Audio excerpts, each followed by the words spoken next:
people don't want to do the work because when you do the work, a lot of discomfort feelings may come up. So the point is that it's the biggest trick in the universe. And we have the ability to defeat that. And we defeat it when we've suffered enough.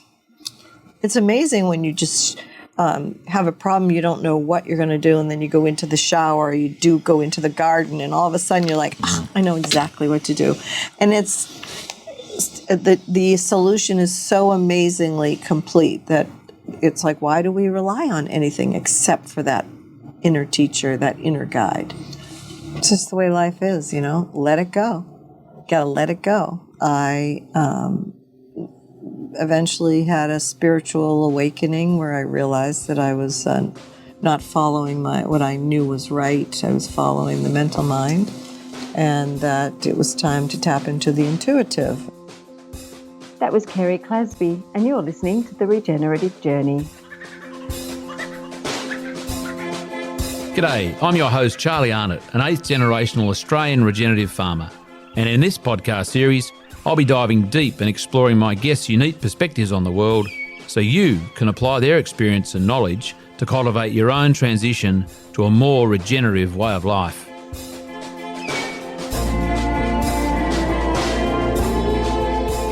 Welcome to The Regenerative Journey with your host, Charlie Arnott.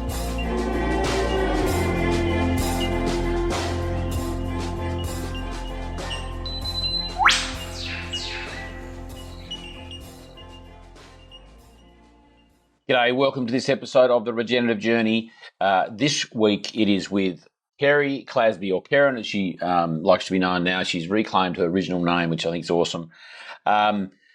So Karen and I sat down. I met her in 2017. Angelica and I and Lila were over there for a couple of months in December 2017. Lordy was born over there in the United States. That's a whole nother story. But in that process of floods and fires and smoke and all sorts of crazy elemental things going on, I met Karen, at her Malibu Fig Ranch. It's in Malibu. We literally just saw a roadside stall or a sign saying, fruit and veg, drove up the road, met her, interviewed her with Jack. Jack was a biodynamic. He passed away a couple of years ago.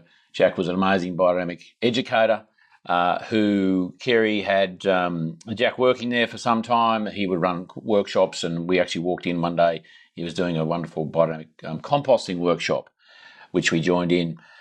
So I interviewed Kerry and Jack all those years ago. It's on YouTube somewhere before the podcast. It was just a bit of a random sit down, a bit of a powwow.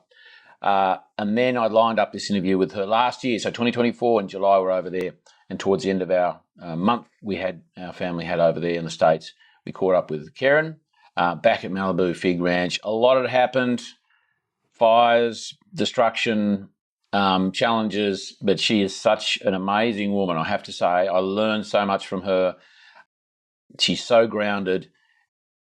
We talked about all sorts of lovely, crazy things, and what an intellect, what a legend, and so grateful to have caught up with her after all those years, 2017 to 2024. All those years, 7 years of not seeing Karen, and just a lovely, lovely human. I hope you enjoyed this episode with Kerry Clasby. Karen Clasby on The Regenerative Journey.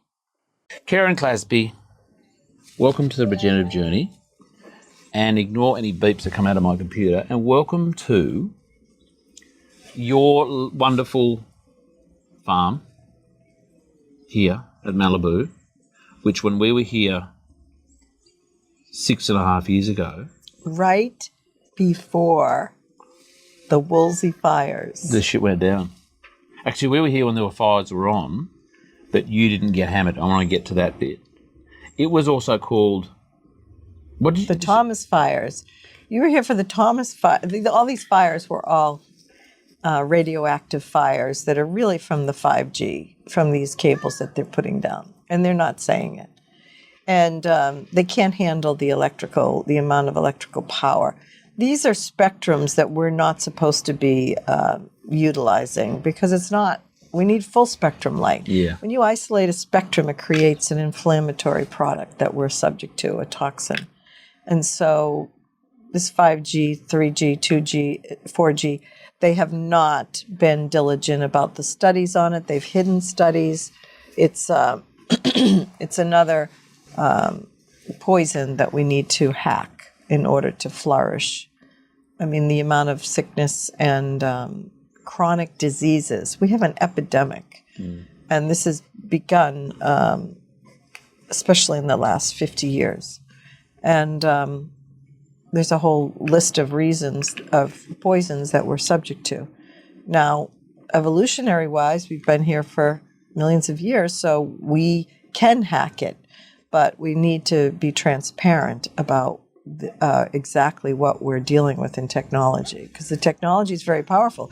For the first time, we're going to be able to, where Rudolf Steiner and Goethe and this small group of men and women who were spiritual and interested in the natural law, they codified so many things. Well, now, like this podcast can go worldwide. And that's an amazing thing, because we are in the age of Aquarius. And Aquarius is all about transparency.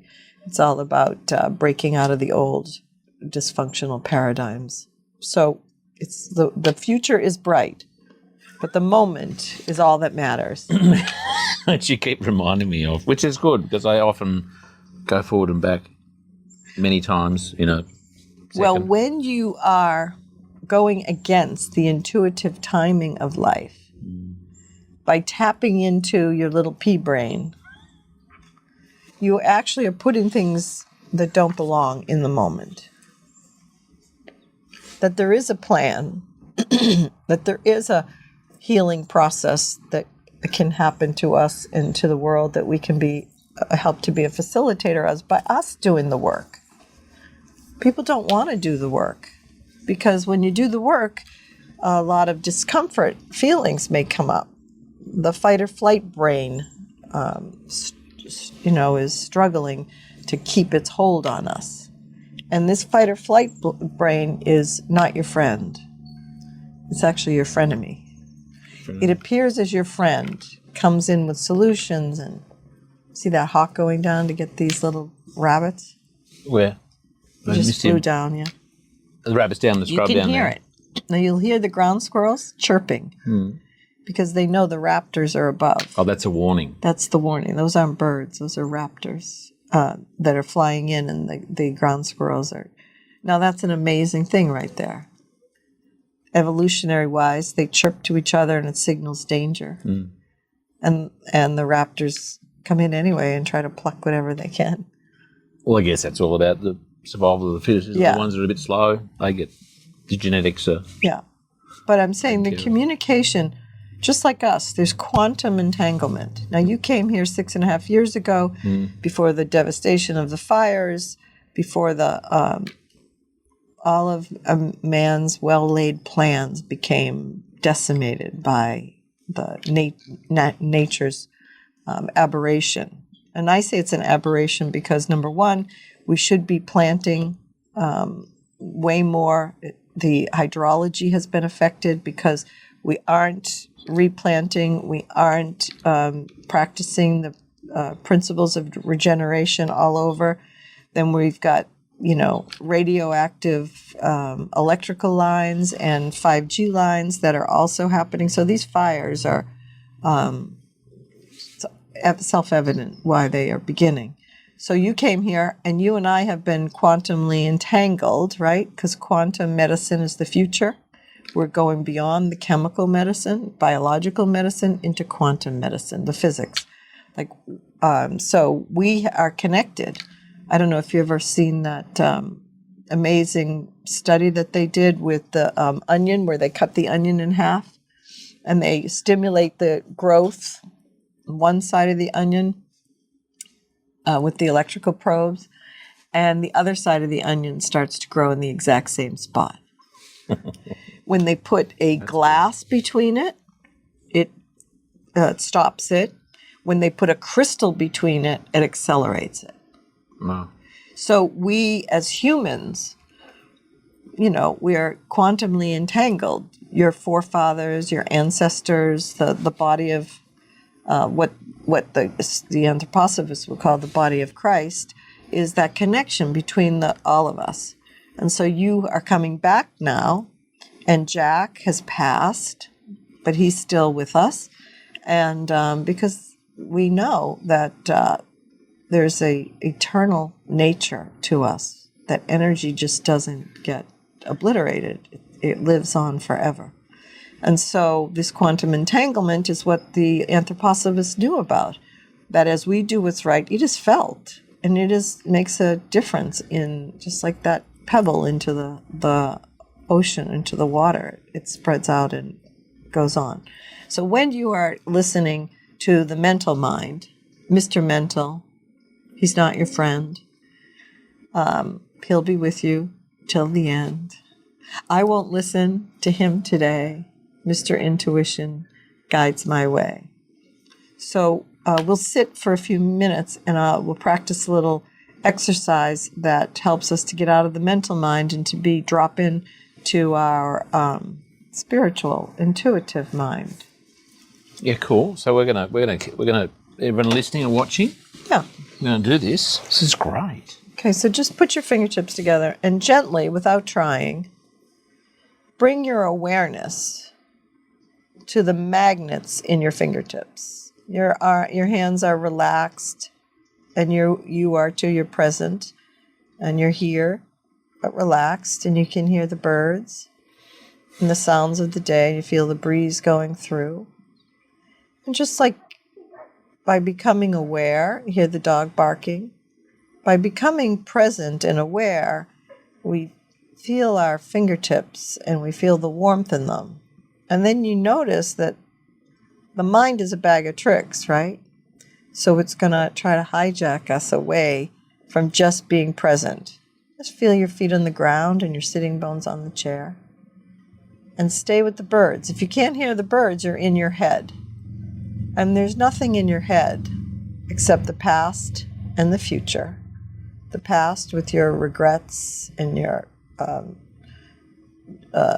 mistakes, and the future with its worries. So we stay present because we know that the answers, the realizations, come by being out of the monkey mind, by being out of the reactive mind.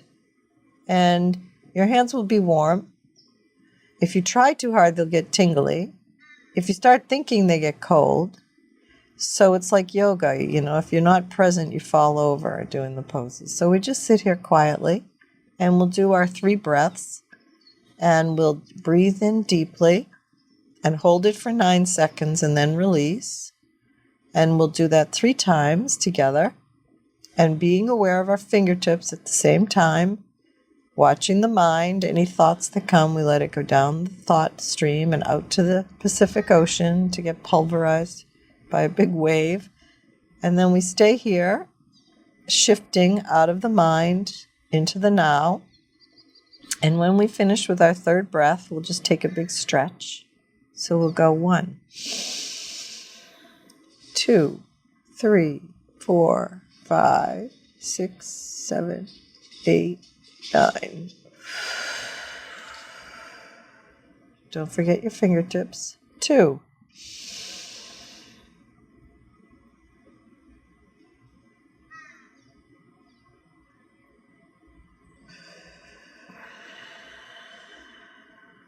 And 3.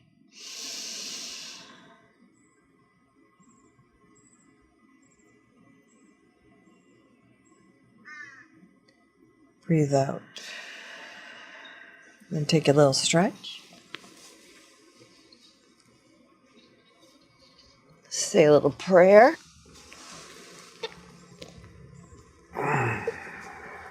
And let it all go. Awesome. Now you can come back to this awareness all day, right? You're in your car, you're getting lost, caught up in your head, in the mental mind, to come back to the present. And the breathing and the hands are just a technique to keep us present. So it's a commitment of your soul to, why would you tap into your little pea brain when you can bring down the forces of the intelligence of the universe. Well, as you said before, off camera, that's the reptilian mind, the that's its purpose was fight or flight, which is one would argue in the now, but it's about survival, not about creativity, not about the expansion of one's consciousness. It's just you're gonna live or die right now. Mm-hmm. Here's a burst of adrenaline or cortisol or something, and get the fuck out of here, And it's usually perceived threats. Yeah. Oh, totally. Because if you're in a perceived threat, you can't find the intuitive solutions. The mental mind scripts things. That's why I was saying in the beginning, you have a tenant in your head that doesn't pay any rent and is looking to take over the house. Some people call it a rodent that you've allowed, and now it's running around your head. I did a great thing last year, and I've been amiss to kept on doing it, and it's I'm gonna forget the name of it now. It was something intelligence. It's terrible. And it was a little program I followed. It was about saboteurs, and we had 9. And the one that runs the show is the judge. Oh, yeah. And his 8 little followers. And minions. Minions who collaborate with the judge. Right. And basically direct traffic, which is right. all, yeah. So it's the biggest lie of the whole world is that those thoughts are you. Yeah, that's right. That you are creating these destructive thoughts, that you have these crazy sexual thoughts. That no. Those are coming through you and using the I word. I want, I need, I couldn't, I'm hurt. Yep. And then in that position of defensiveness, in that position of perceived threats, you make decisions in your life and you waste the amazing opportunity that we have to be out of that emotional maelstrom, which never helped us. And so if people can see that this is the lie, that this idea, like it's no big deal to be spreading chemicals on your food, or that it's no problem to be. I mean, when you're serving food that's not organic and beyond organic, because even now the organic standards have been dropped so low, you're just introducing invisible poisons that are not being spoken about. So now we've got that to deal with. So the point is that it's the biggest trick in the universe. And we have the ability to defeat that. And we defeat it when we've suffered enough. And that's what it is, isn't it? And there's been a theme, and I've kind of gone there because I wanted to explore that with my guests in the last month, is exactly that. The challenges are the things that are the deflection points that essentially we have a choice. We either choose to use them as a lesson or not. Right. And if we choose not to use them as a lesson, it can be very defeating and be very detrimental to us. And then the next challenge we come along may just be a little more challenging because we're not building on the experiences. So, and I want the universe has a way of dragging you into your lessons, whether you... I mean, we see that too with politicians or movie stars where, okay, you don't want to change, then we'll bring it so that the sins will be uncovered. From Donald Trump to Kamala to Biden there's no secrets, especially now, which is great. Yeah, so we're meant to be human beings. We're not meant to be mammals. We're meant to overcome the destructive nature. A primitive kind of mind. Yeah. It's interesting that you even demarcate, and it makes a lot of sense because, as Steiner and others talk about the mineral kingdom, and then the etheric, which is kind of the plants, and then the astral, which is the animals, which is what some would argue is a hierarchy up from the etheric, and then we being the I am, we're kind of, I don't like saying it, above it, but we're kind of separate from that, and that gives us our individuality. So But you put that into gives a us the mammalian. consciousness. Yes. And Steiner called it the Christ consciousness, Yeah. but it could be the Buddha consciousness. It could be. Yeah. But that consciousness, we have the capability. Our mitochondria are set up to be able to have receptor sites for spirit, for the ether, as they said, and for the intuitive understandings that surpass. These intuitive understandings surpass the intellectual knowledge. I mean, it's amazing when you just have a problem, you don't know what you're going to do, and then you go into the shower, or you do go into the garden, and all of a sudden you're like, I know exactly what to do. And it's the solution is so amazingly complete that it's like, why do we rely on anything except for that inner teacher, that inner guide? Our default is that primitive mind, isn't it? Is that because we day one, and as we grow, Yes, we needed a protective source. Yeah, that keeps us alive, which is kind of handy. Correct. But we don't have dinosaurs chasing us anymore. No. Nor lions. Most of us, they say, came from East Africa, and then we expanded outward. So we don't, especially the Northern Europeans, they didn't have that daily threat of the lion or the predator coming in. But we lived it. We live it. If you talk to people, their fears are visceral, and that's the mental mind. It's all perspective, isn't it? It is. And it's what Steiner talked about. He said intuition as the spiritual path. Don't, follow what I did. And so that's the problem with religions. Instead of relying on your own intuitive knowing, which we all have the capability, we all have the receptor sites for Holy Spirit or Christ consciousness or consciousness. We rely on something other than that. So trauma in our lives kind of does it reinforce the value, if I can use that word, of the primitive mind? Because yes, over and over again. Yeah. It's as if it's still happening.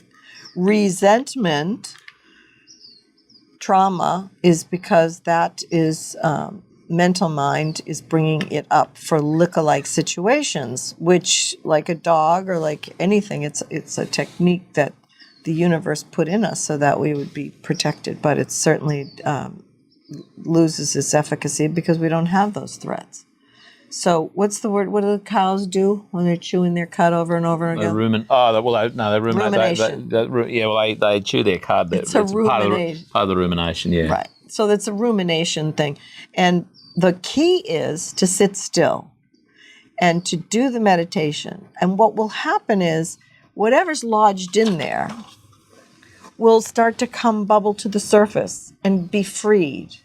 So, if you're doing therapy, the therapy becomes even more effective because the angels and saints and whatever the healing spirit of the universe is, it knows where it needs to go. The light knows where to cast out the darkness. You don't have to do anything. And Jesus spoke about this. He said, you can't change 1 meter of your stature. You can't change one gray hair on your head. He said, the Father within you will doeth the work. And I think in Aramaic, it really means the Spirit within you will do the work. And so, the hardline fundamentalists converted that into something else. But there is a healing spirit that we have access to. And the mental mind's always trying to block it because, once the light comes in, those guys are gone. Their power is their attachment to us. They're like parasites. It's gone. Shine a light. I heard shine a light. It's true. No, we are light beings. We actually give off light. Yeah. We give off ultraviolet. We give out the full spectrum sunlight within us. That's why we were able to hibernate. Because in the hibernation, we're giving off our own energy. That's why cold therapy is so effective. Yeah. Because it forces us to give off our own light.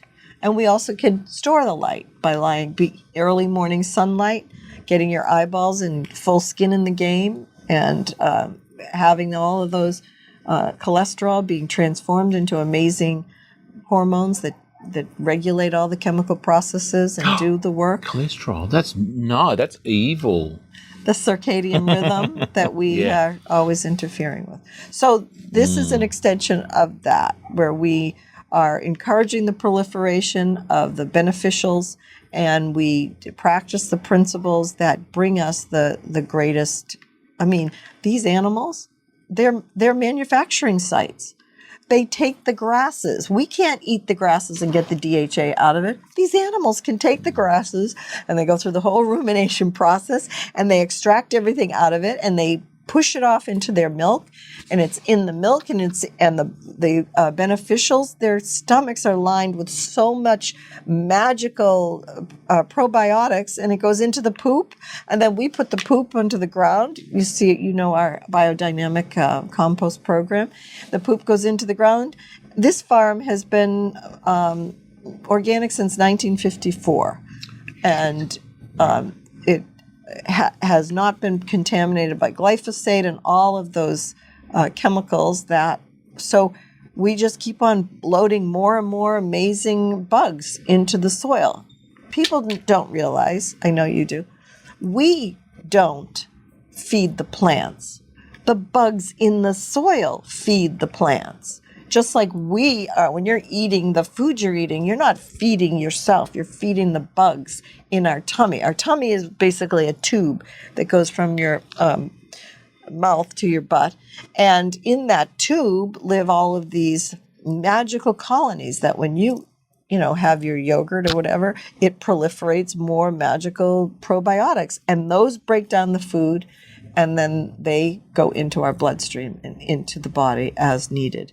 So we have to understand that unless you've got these soil practices down, you are just eating nutrient deficient foods.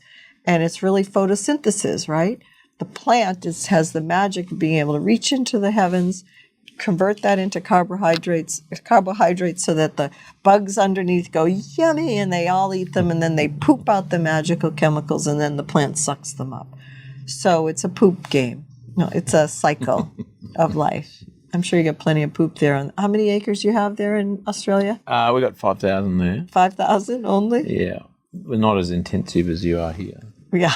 54, was it 1954 organic? Was there a 1954? 54. Was there I know it's different. Alice Cunningham and George Cunningham. Yeah. He was a music teacher and had a music store in Santa Monica. She was a Minnesota farm girl. They had 3 sons. They moved out here for her to be able to have orchards and plantings. And she was committed to doing it the right way. And thank God. This is an incredible jewel, and my landlords, the Sterlings, have allowed me to have a sweetheart tenant deal where this farm I can develop this farm and turn it into the magic that it deserves, which is sort of a protected emerald jewel amongst a whole bunch of rocks, because these farms are being lost, and we need to bring back the proliferation of our small family organic farms, regenerative, bring it back so that we can thrive. Because for those who haven't been here, which is probably most people, what we're looking at is, how many acres have you got here where you're looking after? About 16. 16. And you've got some fruit, money veggies. What are those trees over there, those long, tall ones? Are they, is that hedge? Ficus. We have figs, we have but oranges. They're not the edible ones over there. No. We have figs, oranges, olives, avocados, olives, guava, cherimoya, but we lost a lot in the fires. We lost mulberries, 100-year-old trees. No, 1954, so 75-year-old trees. And now we're bringing it back. We lost all of our irrigation. We're now burying the irrigation and making it so that it's we do a lot of cover crop. Cover crop is key because when you have cover crop, you have a whole group of friends that are bringing carbohydrates into the bugs in the soil without you even doing anything. So you can see how we're doing the sprinkles up on posts so that all of the cover crop will be.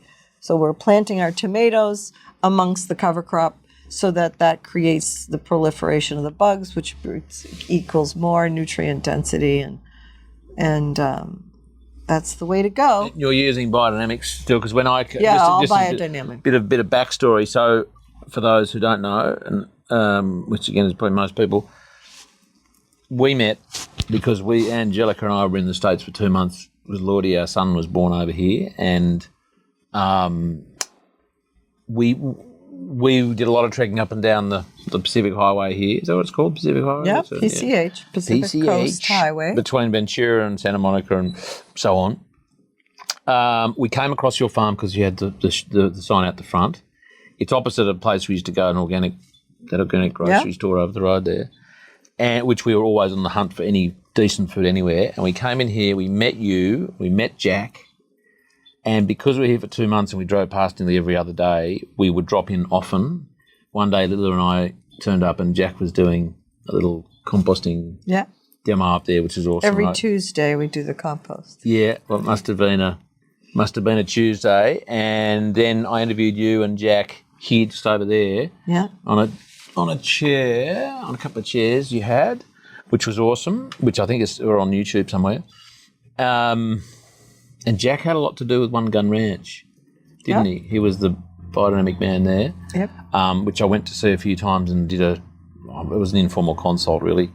However, what struck me back then was how much love was being put in here, the wonderful people you had, and then when we turned up literally 3 weeks ago and drove in, I could see the change. You had the fires since. The house is gone. The house went in the fire. Yeah, house, offices, trucks,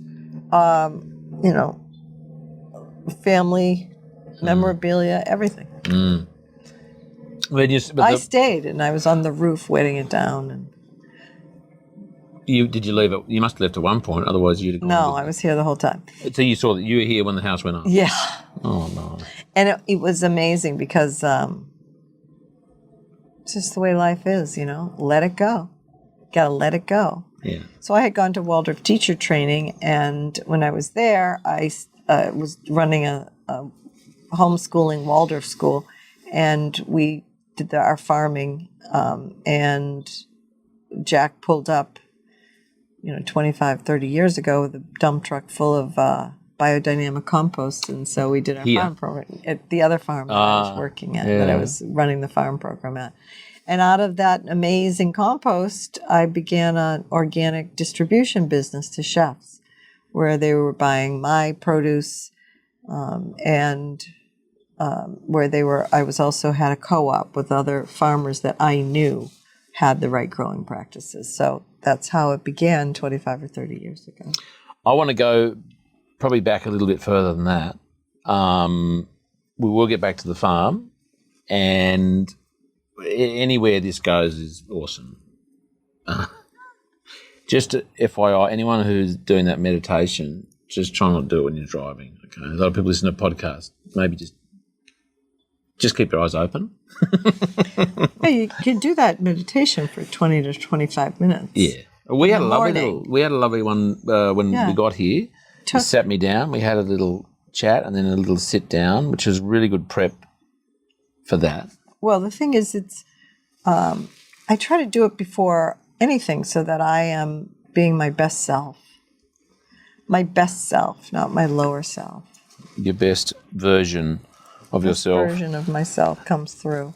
Let's go back to so many threads we could take there, but let's go back to day one when Karen, Karen. I knew you as Kerry when you was here those years ago. My nickname, and you're taking it back. You're taking your proper name back, which I think is awesome.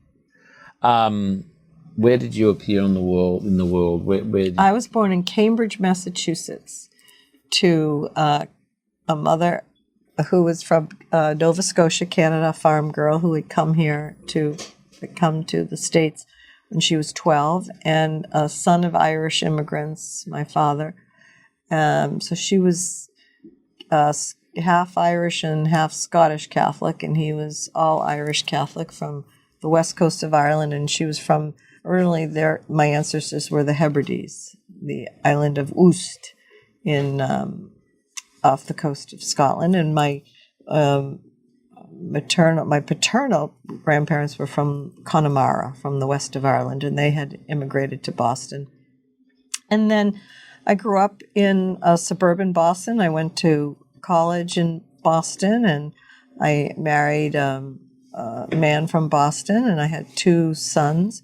And I eventually had a spiritual awakening where I realized that I was not following what I knew was right. I was following the mental mind, and that it was time to tap into the intuitive. And so I was attracted to Steiner, who said, intuition as the spiritual path. And I began studying Steiner and following the principles.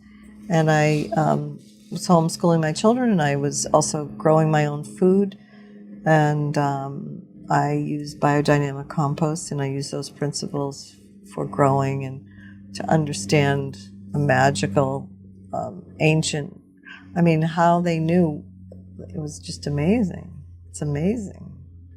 And so I've been practicing that type of growing and growing my own food and being in that community ever since. I would not say, the anthroposophical community per se, although I do appreciate it, but more the biodynamic, especially the gardening, the farming. Let's go back. So I'm interested in your childhood. So you were in Boston, so you weren't on a farm. Is that right? Fair to say? No, but my grandfather and grandmother had moved to Cambridge, Mass. They had a fire when my mother was 12. My grandfather had grown up in Cambridge. And my grandmother came down to go to nursing school at Harvard. And they met at the Boston Marathon around 1920.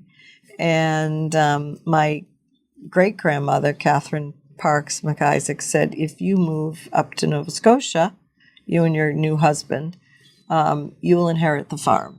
So they went up. It was about 1,200 acres at the time.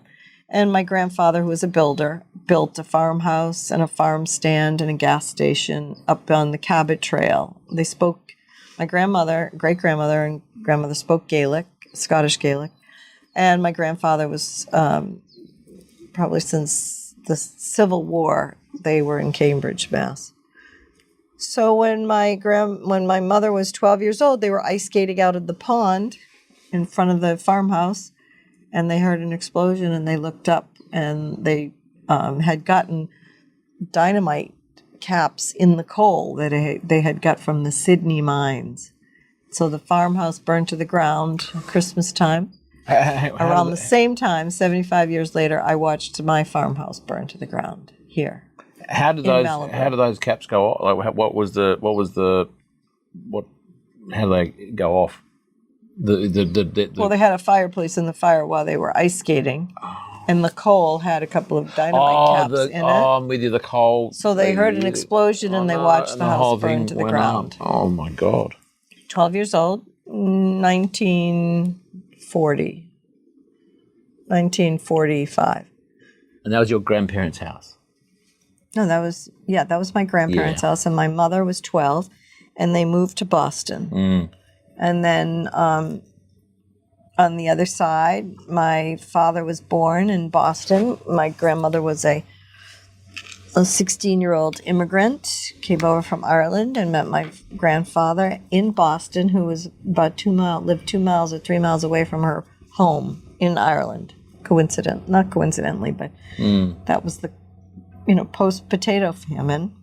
There were no jobs in Ireland, so.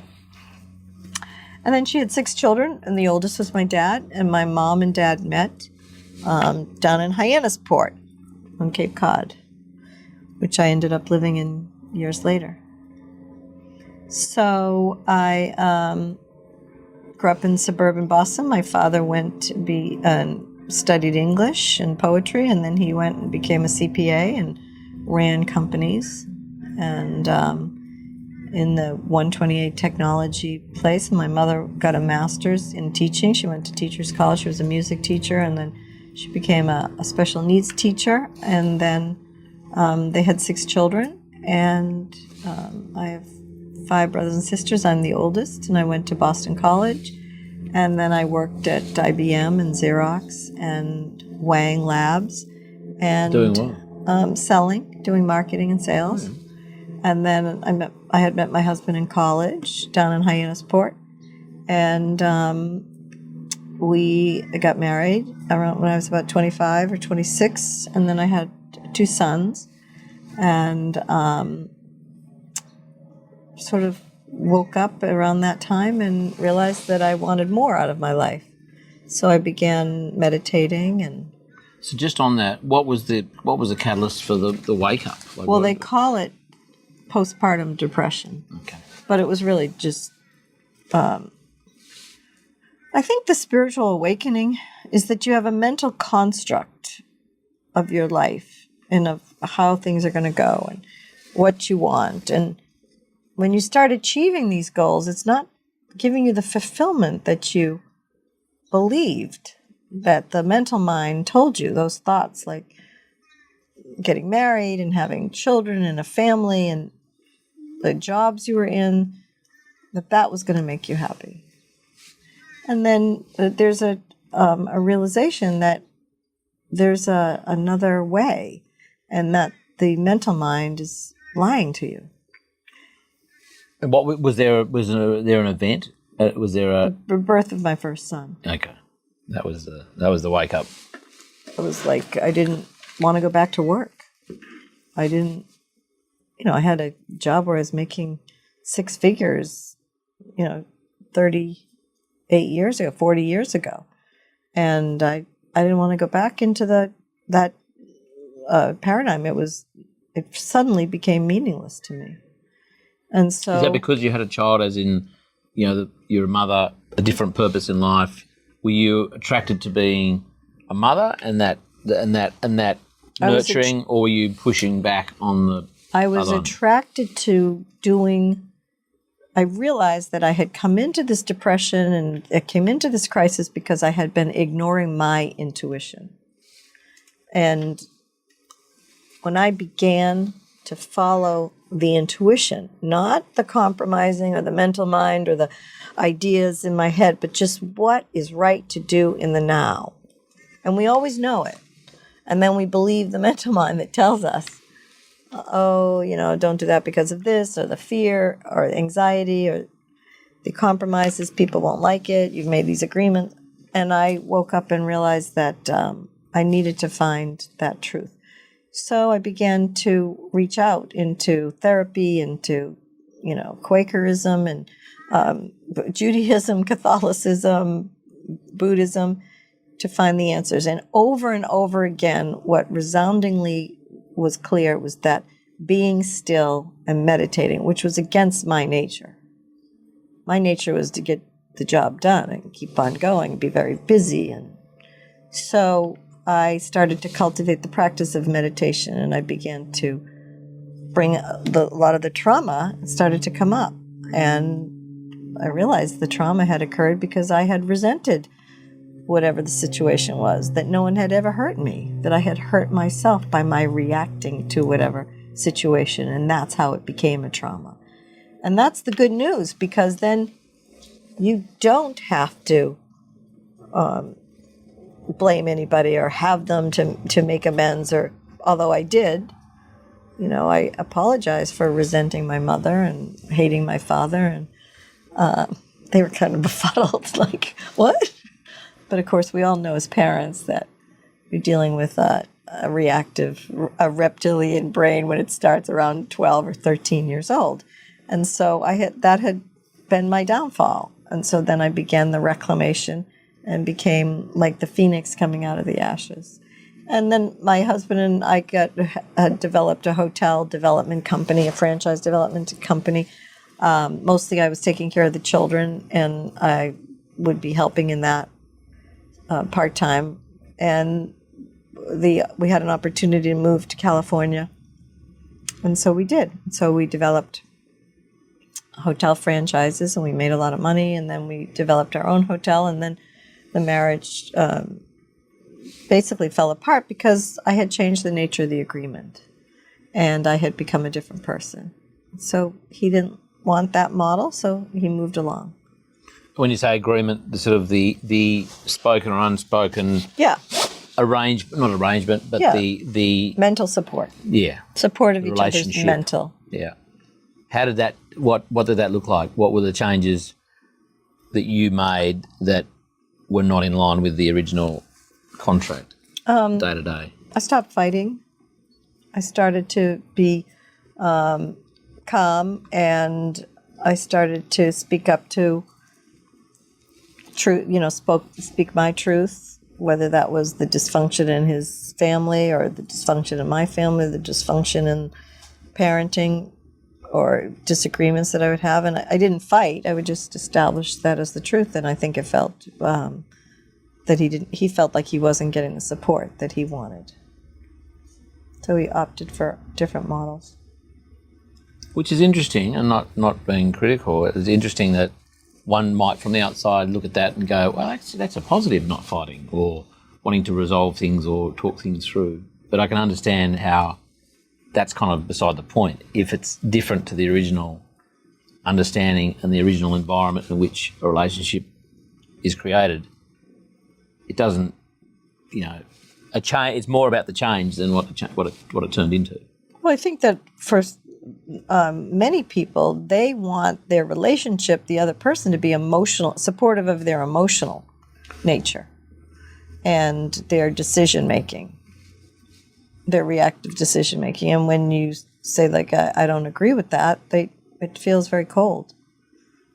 And I understand.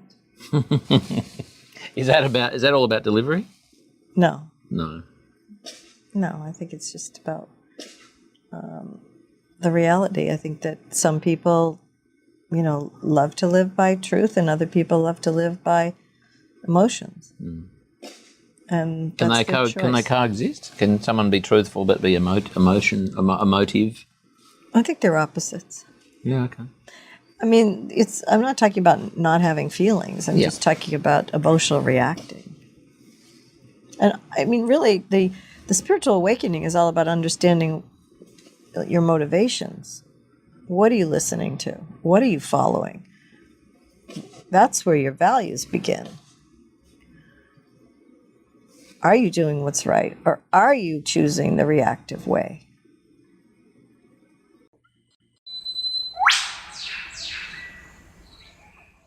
Regenerative Journey is brought to you by Regrarians. They're the creators of the Regrarians Open Consultancy, its ROC programs, a globally respected platform supporting farmers and land managers across the world to regenerate their landscapes and livelihoods.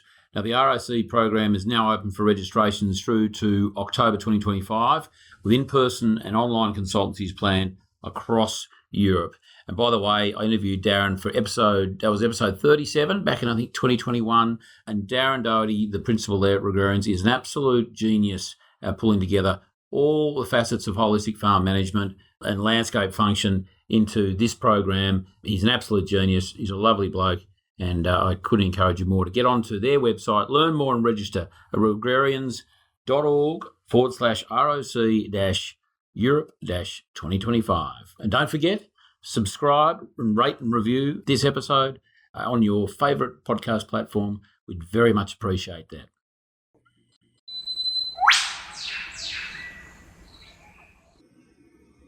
And you're a very different person now then.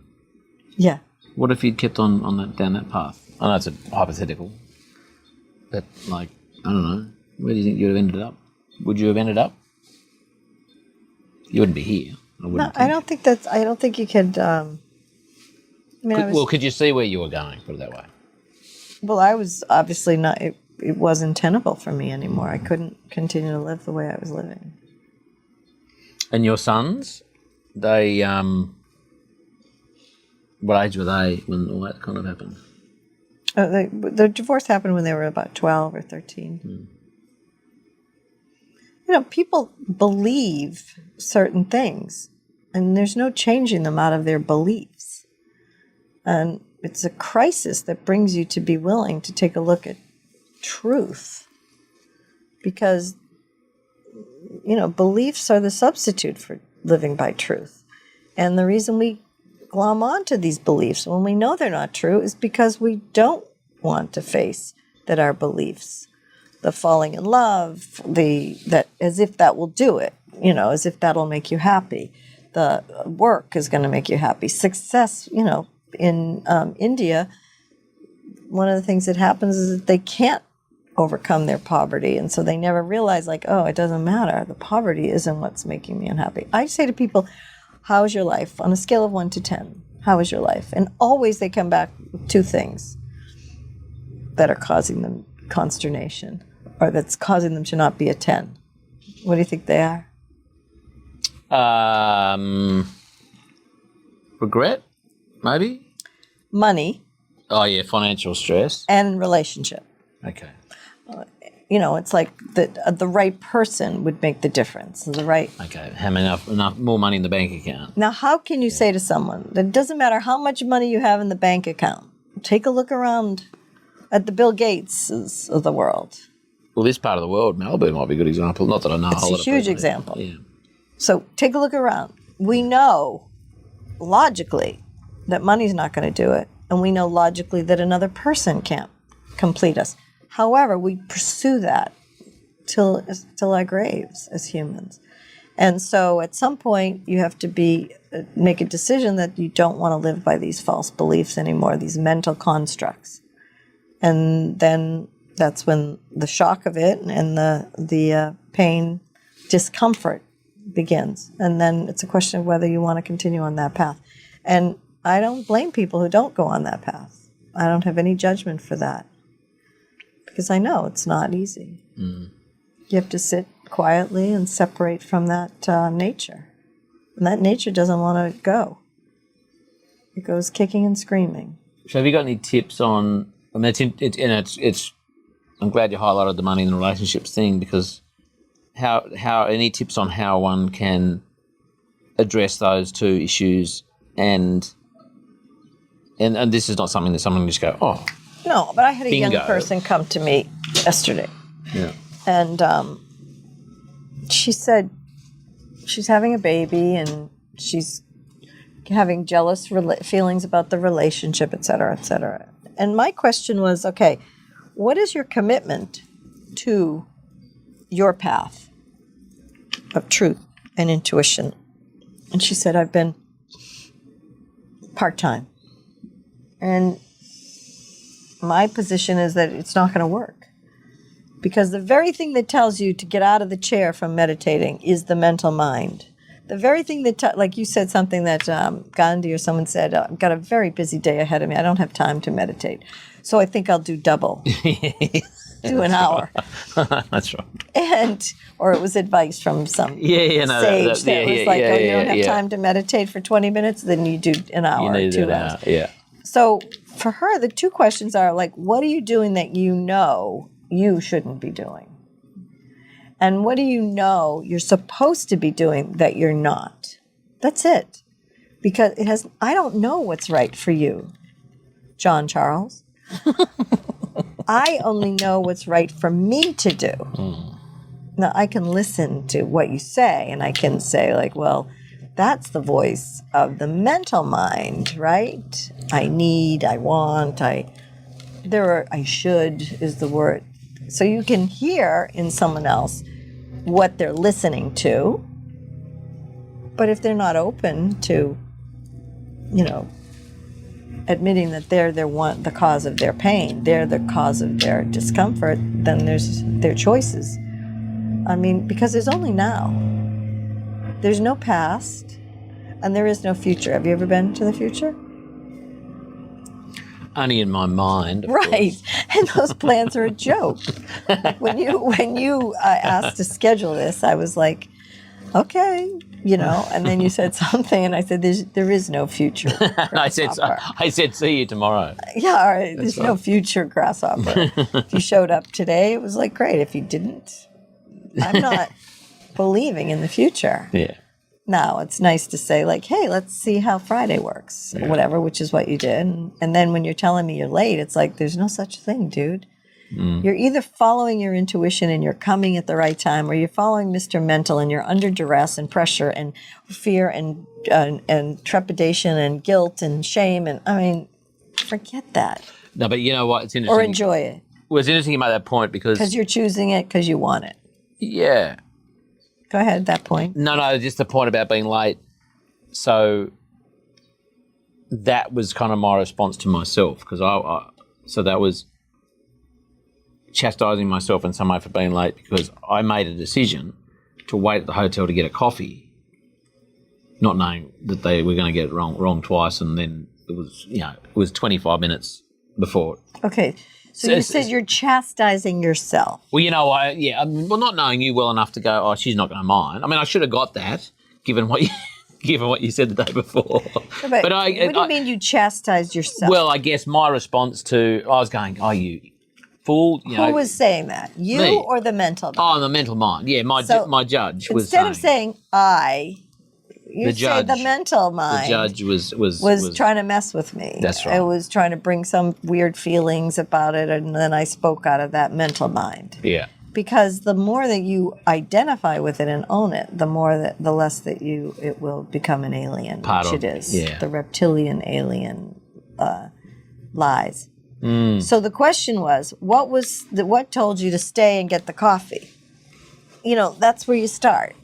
When this woman called me and she's like, oh, I'm in this terror. I tried for 14 hours or something to not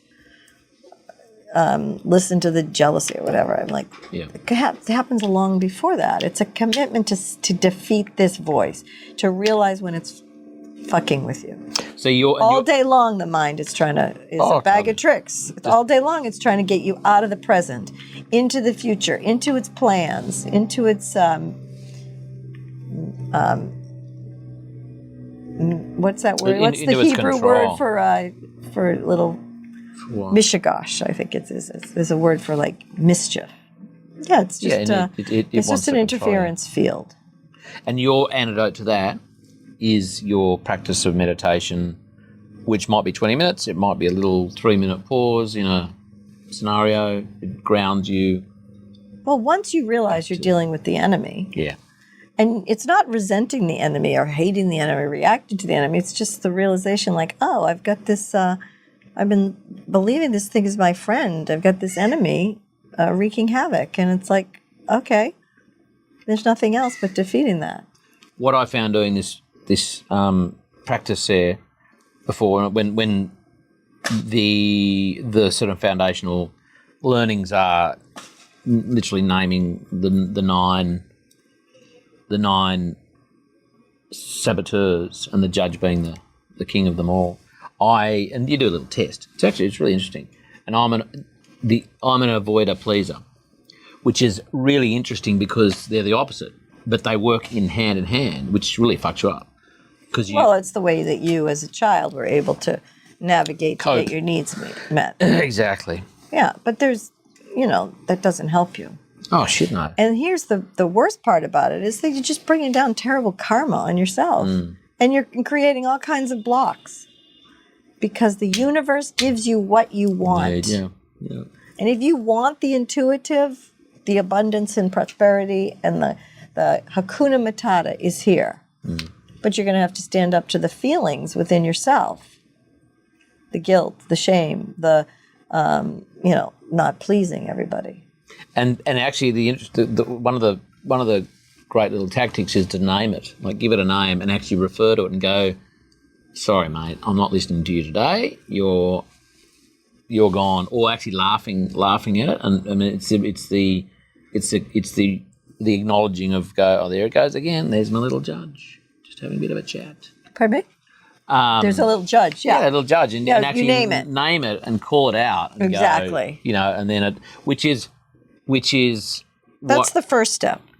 Yeah, that's right. Dwelling in the objective Christ consciousness.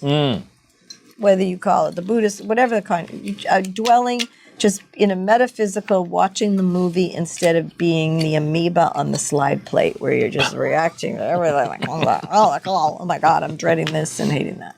That's what happened when you first came on, my employee, my coworker. Oh, right, yeah. So I said to her, I had given her a packet of sardines yesterday, and it has a wrapper. And so I gave it to her for her lunch. So I came down today, and the wrapper was on the ground. And I thought it was so fascinating because I knew maybe an animal had pulled it out of the trash or something. So I said, look at this wrapper's all the way over here. Look at this, Lydia. So she thought I was yelling at her for the trash. Jump to that. Yeah. So she jumped into that reactive mode. And then it went downhill from there because there was no saying to her that I was not angry, but you have to wait until the person's receptive and open and you can clear out that interference field. So it's very important to be in that metaphysical objective state so that you can do remote viewing, like to read the room. Something will come to me and say, she's ready. And I'll go down and say, can you talk? And get her to see. Do you see how this went down the rabbit hole of reacting? Now, she's having troubles at home, so it's not anything to do with me. It never is. It's never personal. It's their own issue. You could be mental or emotional. I could have been reactive and angry and like, what's this rapper doing here? And then she would have gone down the same reactive hole, but I wasn't. So it's just that she's believing a mental construct. Now, that voice is talking to her all day long. It's getting her to feel hurt. It's getting her to feel misunderstood. It's a bag of tricks, that thing. But in understanding how this thing works and having that intuitive awareness, you're able to help manage people. You're able to raise the water table. You're able to help them be defeated themselves. And I guess all you can do is create the opportunity and the environment for that to take place, for them to feel safe. Feel safe, look in the mirror, whatever. Yeah. But I want them to be their best self. I meditated with her this morning. I tried to, and she left. We did, actually, that's not true. We did for about 10 minutes. But I could see she was upset when she came, so I am constantly inviting them into the situation of being able to meditate. Because when you have employees that aren't their best selves, it's coming out into their work. Yeah. And it wreaks havoc in their lives and in their work life, too. So eventually they're feeling persecuted. The mental mind is a bag of tricks. It's always going to try to get people to be separate from each other, to view each other as enemies, because that's the reactive mind. That's the evolutionary protection that there's a threat. I listened to a great podcast last year sometime, and it talks about in trauma and as a child, this is not, new stuff, but I guess this part of it was that as a child, we protect ourselves by creating a persona or attaching meaning to an event. But it's not just about, like, say you get in strife from your dad, right? And he's yelling and screaming and because you've done something that you thought was fun and whatever. And then you attach meaning to that event. And then that then becomes a bit of a guidepost for the rest of your life. You go, well, if I do this, then that'll happen. And I then create. Unconsciously, this is all going on. That's it. The mind is all subliminal, behind the scenes. That's right. And we actually, this person talked about, from a molecular and maybe a quantum point of view, we actually set. You want some water? You got water? No. You're good? Go ahead, yeah. You create, in that moment, a version of yourself, like almost another entity, that you then, I'm going to call it a persona, that you then draw on. So you create it as a child as a protective mechanism. And then down the track... Oh, yeah, you walk through your life. You're 35, and then literally that entity almost... Which you can't really... I mean, there may be techniques to get rid of them, which is probably a really, really handy thing. It's called exorcisms. Yeah, pretty much. I was banging on about the entities that you create within your body, which are a physical... the exorcism. Yeah, almost like a physical framework that you kind Protector, yeah. You basically... you put that cloak on to protect yourself from the trauma happening again. Yeah, when you said Which almost is just regress. a perceived trauma, which doesn't never happen. No, and that was a tactic that worked when you were 5. Right. It doesn't work when you're 35, you know? Right. Hey, can we talk politics? Sure. What do you where do you want to start? Well, because I'm fascinated with... basically my position is I'm a libertarian. I think we should keep the government out of our lives. Now, having said that, the reason that laws and governments are developed is because people don't do what they know is right and it encroaches on someone else's rights. So, I believe in less government because I think that it's not I'm a free market capitalist. That free market capitalism is, although faulty, is the only system which rewards you for your hard work. And basically, this fight or flight thing makes us resistant to change and makes us trying to find ways to avoid expending energy, which is a strange paradigm because in doing the work, it's energizing in overcoming the resistances within ourselves and overcoming the mental mind that tells you it can't be done, it's too hard, or this is going to happen, that's going to happen. The predictor of the future is always the lie. Nobody has any idea what's going to happen in the future. And if they tell you it, they're lying. Say that again. The predictor of the future is always the lie. You want to expand on that? Yeah, the future is unknown to all of us. No one has any idea what's going to happen in the future. Oh, I mean, anyone who thinks that they can tell Anyone you. that's telling you what's going to happen in the future. Yeah. Like, I'm going to do this or I'm going to do that. I mean, you're saying to me of our so-called appointment at 10 a.m., first of all, it didn't happen. I'm not saying you should have. That's what I was saying to you when you made the appointment. It's like, okay. You know, I did that on purpose just so that we could have this conversation as an example. Yeah, I knew. No, but the point is, it's like, I know I didn't believe you to say, like, you're going to be here at 10. That's why when you're apologizing, it's like, I never believed it. Because I know no one knows what's going to happen in the future. You could have gotten in an accident on PCH. There's all kinds of mishigosh that happens between what your well-laid plans are and what the universe is actually going to allow you to do. So being in alignment with the intuition and being in alignment with what is supposed to happen is where my goal is, to be intuitively where I know that's right for me to be. So say I couldn't give a shit and I just was, say that was, or a person had said, I'm going to be there at 10. I just want to explore this because... For clarity. For clarity. Well, also, I struggle with it, but I... Now I'm going to cough.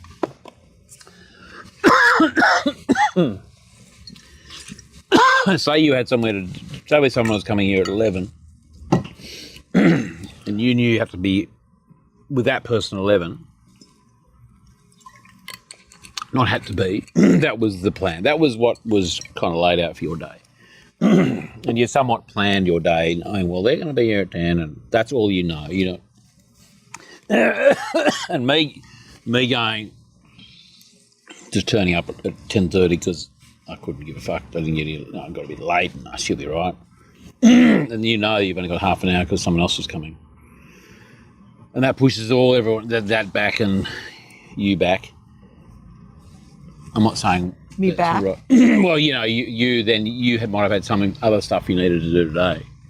But that kind of somewhat inconvenienced you. But then again, it's something being an inconvenience or not is a choice, I guess. Is that what it's about? The choice is The question is, this is a do delicious you know peach, what's going to... by the way. Isn't it great? It's Oh, so good. white peach. Where's that from? Low acid Frog Hollow Farm. Yeah, Frog thank you. Hollow. Thank you, Frog Hollow. Farmer Al. Ow. Probably one of the best farmers in California and probably the United States. Frog Hollow, be right there. Yeah, Frog Frog Hollow. Hollow. Oh, we'll do show notes too.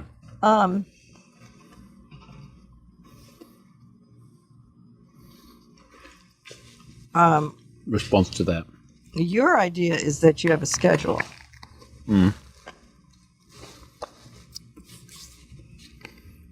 That schedule interferes with you doing what you know is right. What if I put that schedule together based on what I thought was right? You don't know what's going to happen in the future. It's a lie to say you know what you're going to do. No, I wouldn't go into it knowing what's going to happen, but having a plan of how I'd like to spend my day to do Well, that's because what is right in that day, that I felt was right to do in that day. No, because doing what you know is right is intuitively being led in the moment. Mm-hmm. And that's the only way it can evolve. I mean, normally I'm not here on Fridays. The intuition usually leads me to go to where my accounts are. So it's not a question. I don't think about it. People ask me, are you coming? I have no idea. I know the folly of my planning.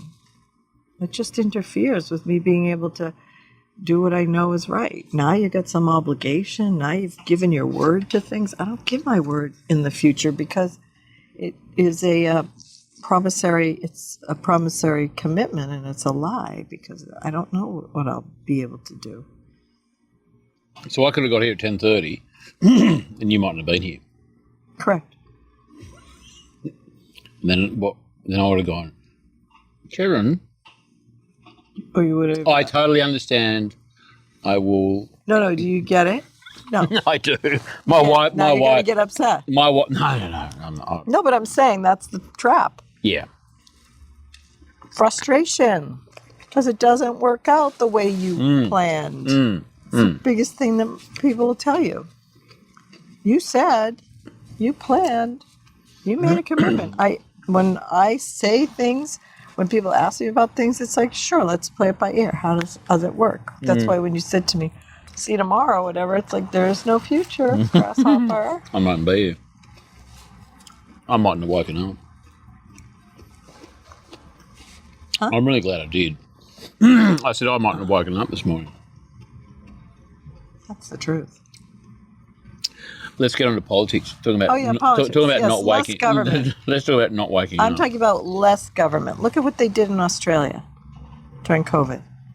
The biggest tyranny, overreach of any government anywhere. So I'm talking about free government, democracy, supposedly in Australia. So you saw all that. You got wind of it. Absolutely. Yeah, because I don't know how the rest of the world kind of viewed all that. Well, I mean, I grew up with Robert Kennedy Jr. My family is cousins with him. So it's like I have for a long time, he and I were the two. There's another woman, Jessie Shepard. She was pretty organic. And Louise O'Neill. She was organic in Hyannisport. But beyond that, we were the only organic. I was doing organic farming 35 years ago in Hyannisport. And Bobby Kennedy Jr. was dealing with 4 children who had asthma. It's craziness. 4 children having asthma. So the point is that he was aware of what the poisoning of our country and our children was happening then. And of course, it was in Hyannisport that famous mother came into town with boxes and boxes of research about vaccine damage that happened to her son. And she said, I'm not leaving Hyannisport, Bobby, until you read this information. And luckily, trained as a lawyer, he could read these scientific papers. He was the one that got Monsanto to pay for these cancers. I have a farmer right now. She's 75 and she has terrible cancer. She's in for treatments and chemotherapy all the time. She was a Monsanto rep. She was teaching people how to use glyphosate, Roundup. As part of her job, she would literally go out there and mix it up and she got a settlement. But what good is a settlement? Yeah. It's not going to give you your life back, is it? Years of your life. Or your health. No. So, I saw early on that this was a money grab. that this pharmaceutical industrial complex and the military industrial complex that was involved with the government was unethical and evil. Oh, are you the COVID thing? Is that what you're referring? I mean, there's a lot. It's the latest. Look at the Qatar incident. What's that one? Polio vaccine Oh, right. Yeah. killed millions of babies, and that's where they started with the HIV linked to the same. I mean, it's sick what we've done, and the fact is that Fauci has profited, as have all those people who have worked in the government. It was a terrible thing. And they also have covered up all the information about the non-natural magnetic fields. Mm-hmm. They've covered up the non-natural electrical magnetic fields. And we, as humans, are we're electromagnetic. There's a great book called The Body Electric by Dr. Becker in the 1950s and 60s. And they did all kinds of studies in cell phones. The U.S. military did the studies on the cancers that were linked to the radio transmission and to the cell phone technology. And what did they do? They ignored it because the telecom industry, that's the third industry that's profiting off of the government and support in bed with the government. So those, just let's recap. Big Pharma's one. Military, industrial. How many wars do you think we should be supplying all over the world to kill young men? Well, ridiculous. So military industrial complex, big pharma, the pharma industry, big ag. The big ag. Well, there's three. And what was that one? Oh, big. Big ag is the subsidies, and then the telecom industry. Telecom being the electrical. Yes, the head of the FCC, who allowed all of the cell phone towers without overriding the approval. And there's this Chevron law that the Supreme Court just overturned. We need to go back to that law with the FCC being able to put in cell towers wherever they want to, and we municipalities having to capitulate to the federal mandate. And now he's working. Now he and his son, that same senator who pushed that bill through, I think he's from Tennessee, are now working in the federal FCC telecom industry. Most of them do, don't they? They do their job for the. Oh yeah, they come in and then when they're there, and then they get the big salary they job. They become a lobbyist for millions of dollars. So back to, is there and big oil? Is it? Do they sit there in there as well? I mean, they're the ones that buy up all the. I'm so not a big fan of electric cars. That's a whole other thing. But like the hydrogen engine, scam. That's another scam. Absolutely. The oil industry have bought up all of any technology that looks like it's going to compete with oil in terms of propulsion. There is nothing that's going to compete with oil at this point. Wind doesn't work. No, not some of the renewables, but say. There's engines that run on water. I agree. Hydrogen engines. Hydrogen. Yeah. No, that needs to be. They get bought up and then. It's just the whole thing about having the politics in corporations. It needs to be out. And that's why you're finding this gravitation. See, people don't understand that our elections in the states have to do with economics.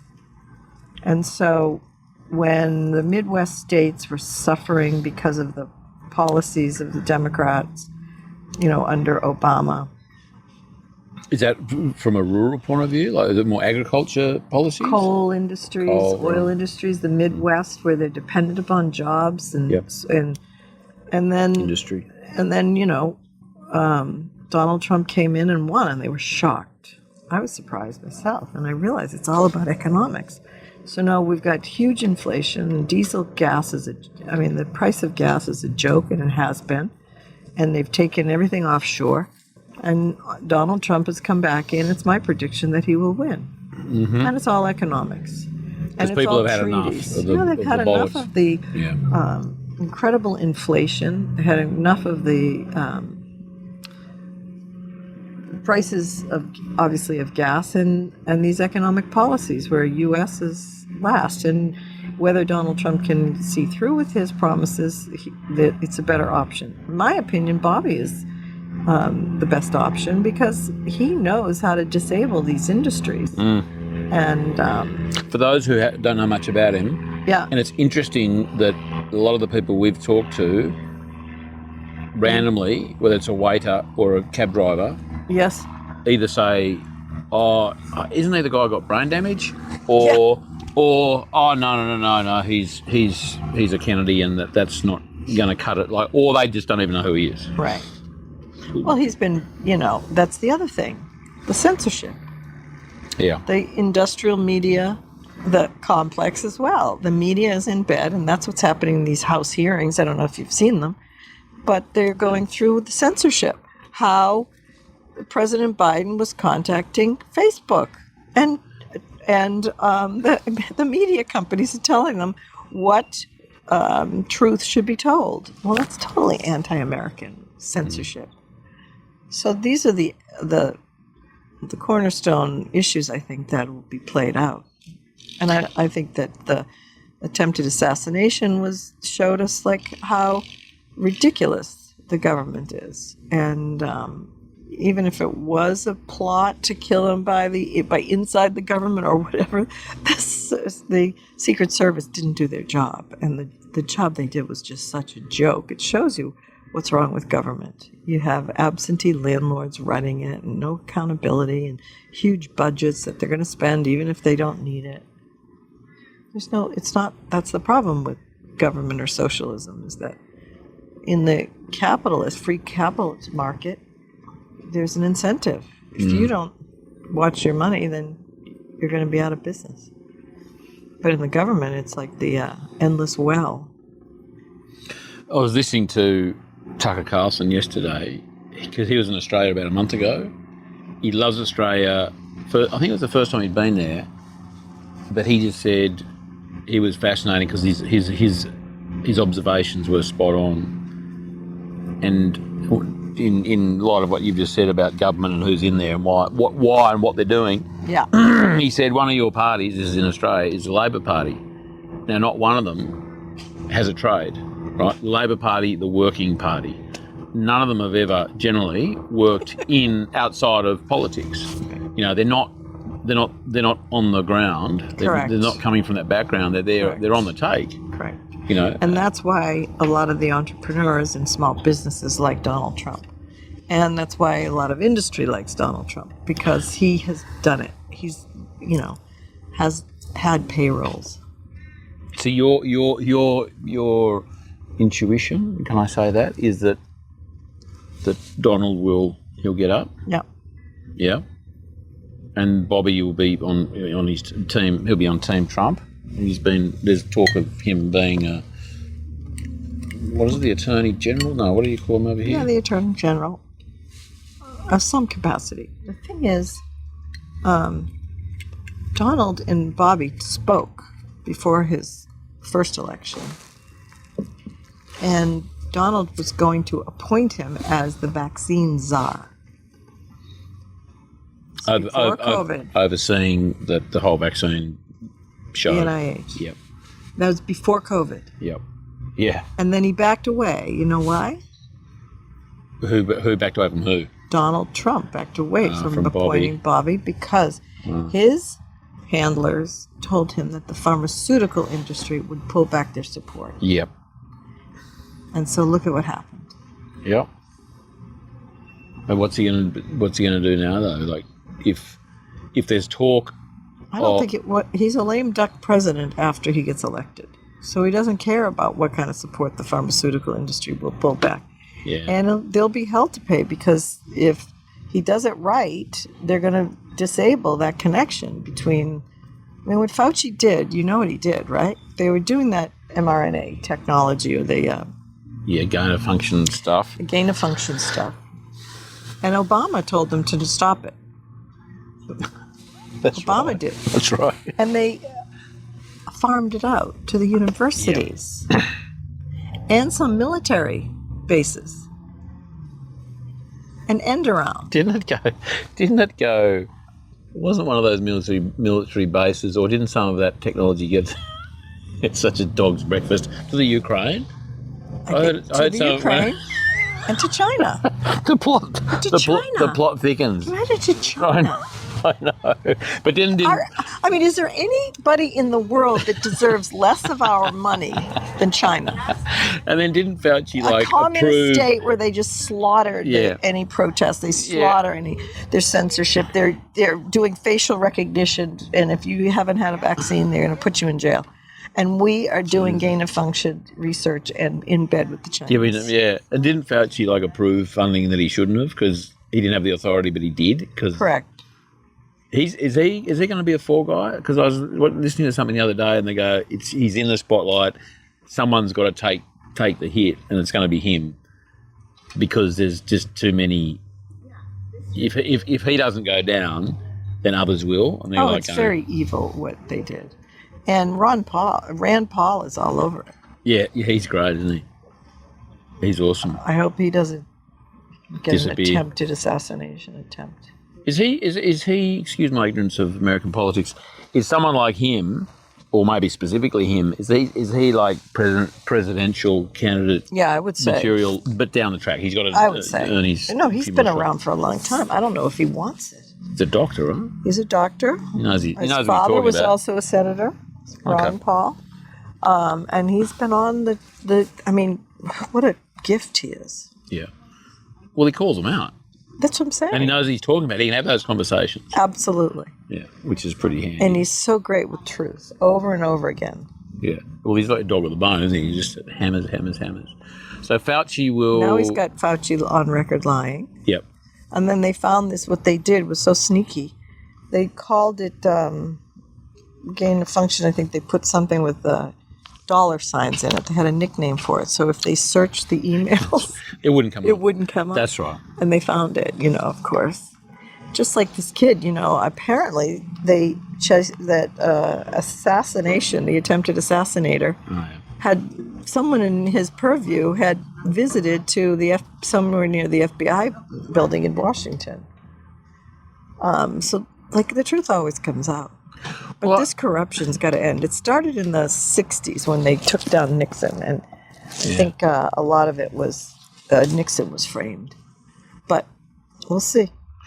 There's a great guy who I listened to about this. Bobby Kennedy did a podcast with Rick Rubin and Jack Cruz, Kruse. Rick Rubin is probably the number one music producer, and it's Bobby, Dr. Jack Cruz, who was there in Louisiana during a lot of the after effect of the polio vaccines. And then Rick Rubin. He's got that podcast called Tetragrammaton. They're all in the same. Oh, so whose podcast was it on? Rick Rubin's. He had Bobby and Jack Dr. there. Jack. Okay, awesome. And Rick Rubin has another great podcast with Andrew Huberman and Dr. Jack Cruz and Rick Rubin on Tetragrammaton, I think it's called, right? Tetragrammaton? That's Rick Rubin's podcast. I don't know.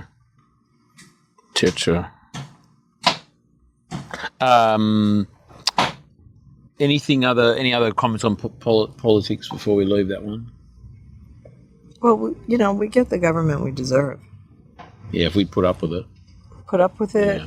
And we don't encourage a value system.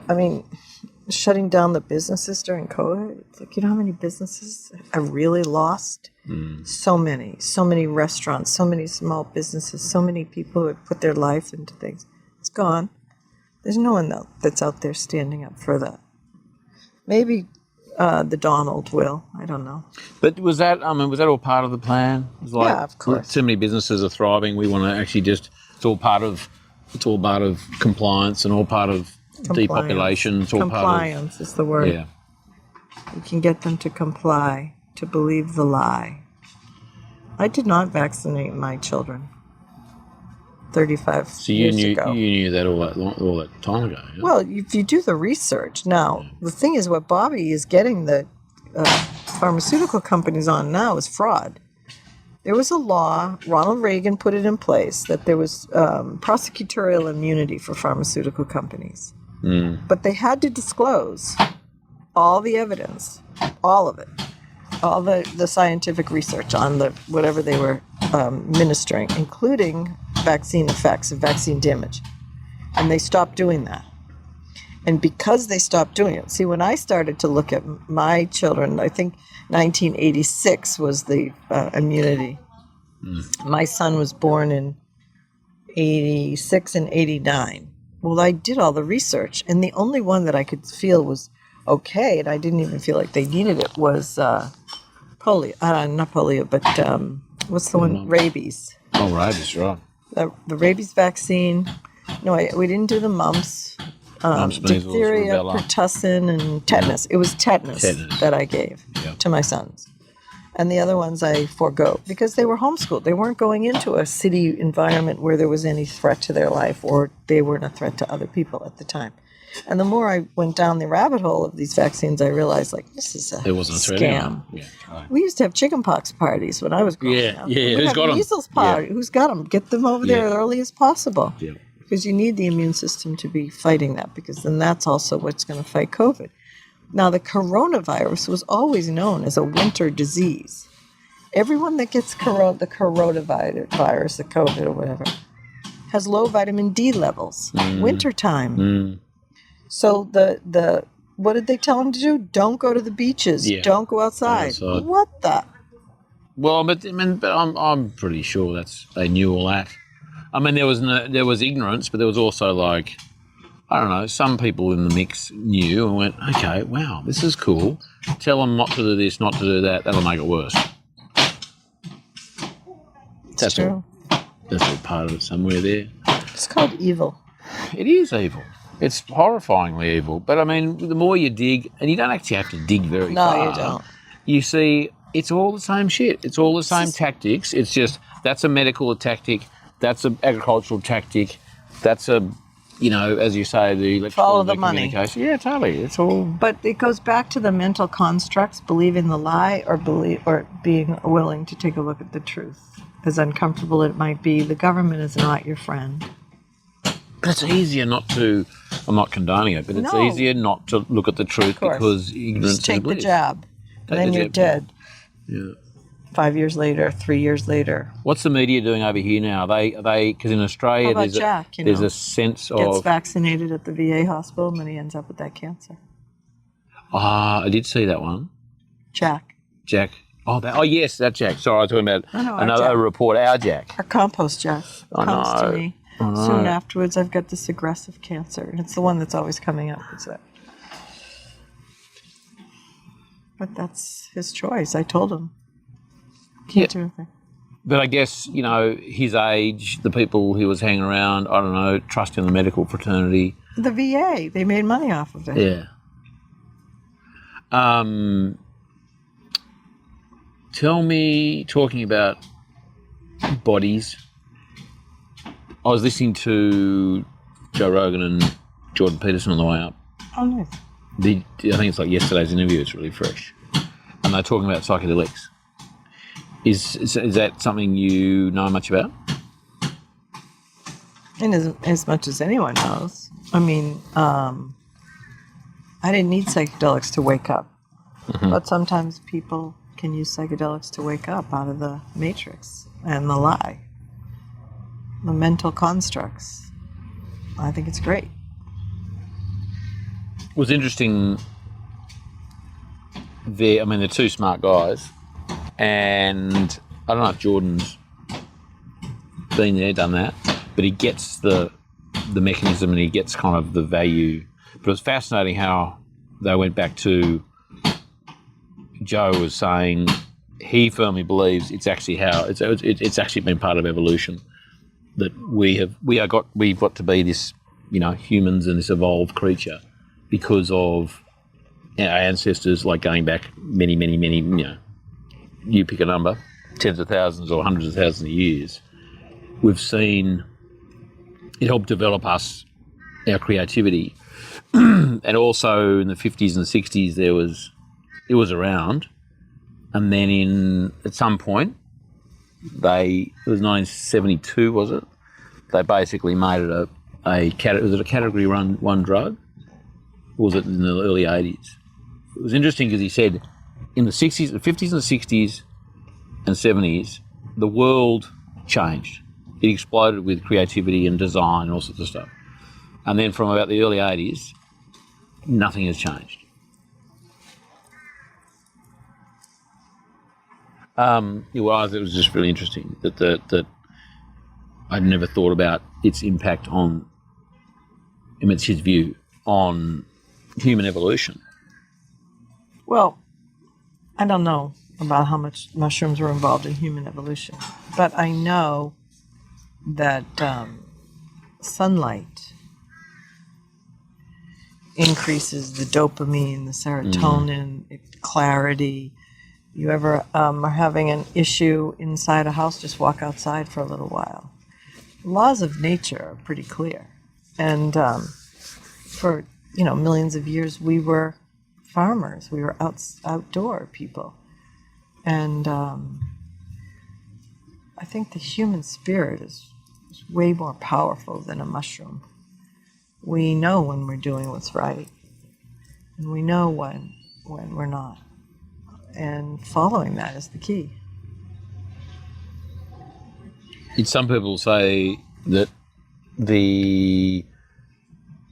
it's almost not cheating, but it's almost like it's an easy way to work it out. Hi, welcome. Hello. Oh, yeah, I just hadn't checked it out. Yeah, come on up. Say that again. The last I was just saying that some people say it's actually a bit of a cheat's way to get to that point. Listen, however you get to be able to break out of it. Yeah, it's got to be a good thing. Now I want to talk before I'm conscious of time and food. Let's get back to food because this is how I got to meet you, your farm, your business. Did you, when the fires went through, did it ever cross your mind that you just went, oh, fuck it, the house is gone? Lydia, will you show this lovely woman where the cooler is? I just told her right here, but I'm just checking it out. I've got my daughter in front of me. Go ahead, say that again. Food. Did it cross your mind when the fires came through that you might just go, well, Oh, I just was it's just easy to stop doing this? Did that cross your mind at all? Or you just went, no, I'm just going to we'll start again? Well, that's what I was saying to you about the plan. You're given a vision, but you don't know how the intuition is going to guide you to get that vision accomplished. And when you're following this intuition, you know that the plan is tried and true. And as long as I stay true to the intuition, I don't know how it'll work out, but it'll all work out great. So there was never any doubt. Well, the doubt is the mental mind. If you're going to have doubt about, if I believe that you were going to be here at 10 a.m. and I don't care. It's just an example of how the mind works. And then I would have been disappointed, but I don't have that. I, didn't know what would happen in the fires. I tried to save the house. I was up on the roof wetting it down, and maybe that was a mental reaction. I saved this area because I sat inside of my tractor, and I just put the embers out with Caesar. And so there's still, I knew and know that whatever happens, I'm going to do what I know is right. And that's going to be the guarantor that things are in my life have been 100% on the right path. Food industry, your business. Yeah. Tell us about that now. Where are you up to with it? How can people who are in this part of the world or this country get to know you, see the work, buy the food, come and visit, all that I'm sort at of the stuff? Malibu Fig Ranch, and it's at Point Doom. We have biodynamic compost lessons every Tuesday, free. You can come work on the farm, volunteer on the farm, and we have a farm stand that's all of the amazing food that we buy for the chefs. It's all organic and beyond organic. And if you're a restaurant, we sell to the restaurants. If you're a person, we can talk about doing a farm box, but here we are. And so this is the hub. We travel from Northern California all the way down to San Diego, finding the best farmers, the best varieties, the best growing practices. And we have the most transparent pricing, and we're the best value that you can find. And your Instagram handle, or one of them, is Malibu Fig Ranch. What Intuitive Forager. Yeah, Intuitive Forager got hacked, and so I've got to get that back. But yeah, I do have an Intuitive Forager one. I haven't been actively doing it. Malibu Fig Ranch is where I've been. And so you're a modern day forager, right? I mean, you can literally turn around and forage something in your garden or anywhere. Yeah, we do. But you're a forager of other people's gardens. Yeah, fields, kelp from the sea. Do you?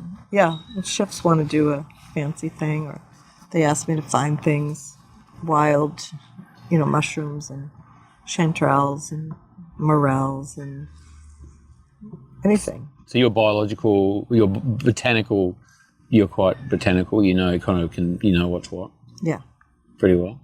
Oh, 100%. Is that learnt, or is that just Well, my first business was Mademoiselle Mushroom, and I had an old mycologist to train me. Madam, so cool. But the thing is that then we had a mycelium. Because of the drought for the last 10 years, we've lost a lot of our mushroom mycelium. You mean the Fruiting bodies don't come up as much because they haven't had the water.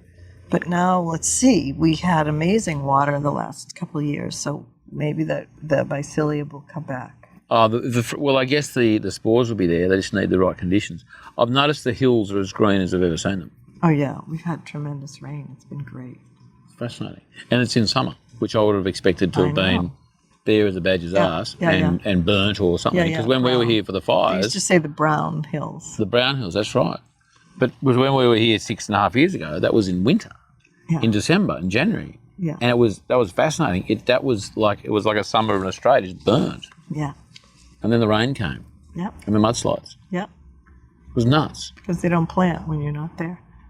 When we have the opportunity to plant, we should be planting. These people who are building houses up on these look like Santa Rosa. There was a huge fire in Santa Rosa. So many building structural engineers said, don't build these neighborhoods here because this is a fire zone. It'll just create a whole thing.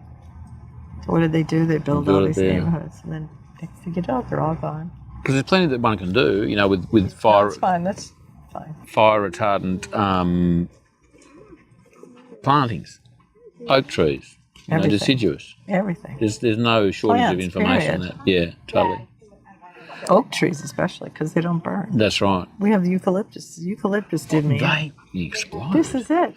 This whole farm was eucalyptus. This is the irony. Because in the 1950s and 60s, it was an inexpensive windbreak. Totally. Yeah. This canyon is tremendous wind. Eucalyptus love it here. Perfect environment for them. Conscious of time, we're gonna wrap it up, I reckon. Anything else you want to touch on? I've really enjoyed this chat, as busted up as it has been. We've changed locations. We've had download, upload issues. What did you enjoy? What did I bring to the table that was useful just random for your shit. life? I always knew it was going to be great. I mean, we had a really good yarn here 6.5 years ago. That's why we dropped in 3 weeks ago, because I'm just thrilled that you were here. And I just knew. My intuition told me. Because you're a bit of a freak, in a good way. Yeah. Because I don't know. I love your nature, your spirit. I don't know. You're a nice lady. That's why. I don't know about being nice. I know that we're here to help each other, but the person only helps themselves too. There's a spirit of openness and open-heartedness that where we are supposed to help each other, and And then when the students is ready, the teachers appear. Like we get teachers all day long. Yep. We have lessons all day long if you're open to seeing them and understanding. What have you learned today? How little the past really. Well, so when you were asking me about the past of my, early childhood and even the fires, it's like distant, which is nice. I don't have any trauma about it, or kind of how it's like I'm talking about another person. I identify so little with the past and just the now of what I'm dealing with now and what's happening within me now and how reactionary I am now. Anytime. My whole thing is about not getting upset and not taking things personally, because it doesn't help me. No.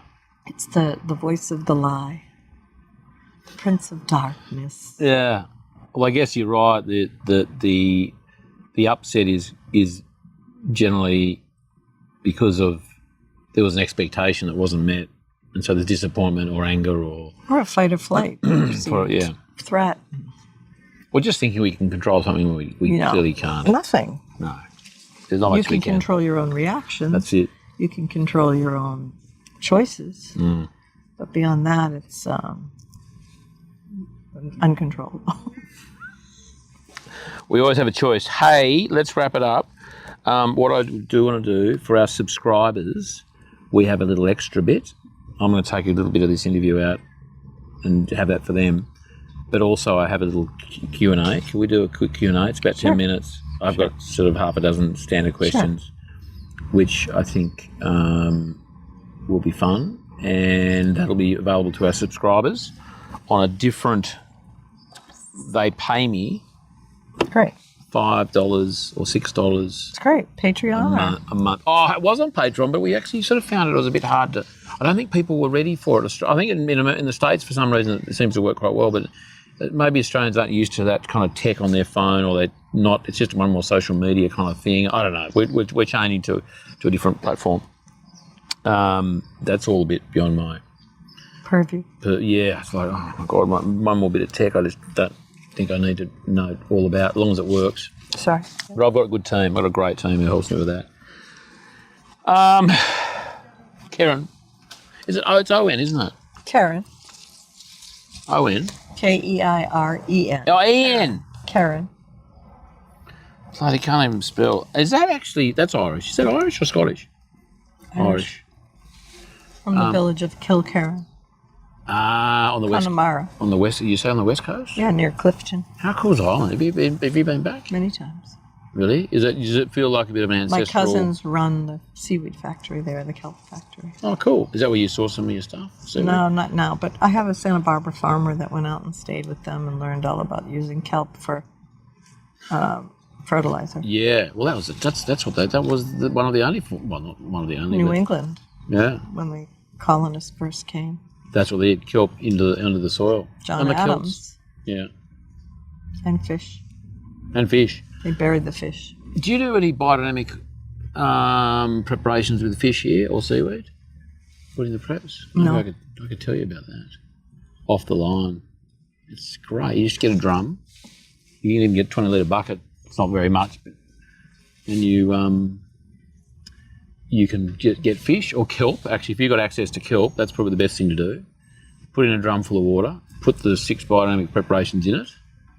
Idea. But you put it in you get a little ball, say a golf ball size of compost and clay, so it stays together. Put one prep in each ball of the 5, and submerge it, and then you do the yarrow, and not the yarrow, sorry, the valerian, and sprinkle that in. Leave it for a couple of months, then stir it. Leave it for another month or 2, and you'll have this amazing golden syrupy. Must smell like. No, it's not bad. It's not bad. Doesn't matter. It's the fish. The fish is the one that stinks. You've got to have that debuggery somewhere. You just, but same deal. I've got manure being delivered, organic dairy manure being delivered next week. I got to put it way off in the corner of the property. It's raw. It's pretty raw. fresh. It's watery. What are you going to mix that with?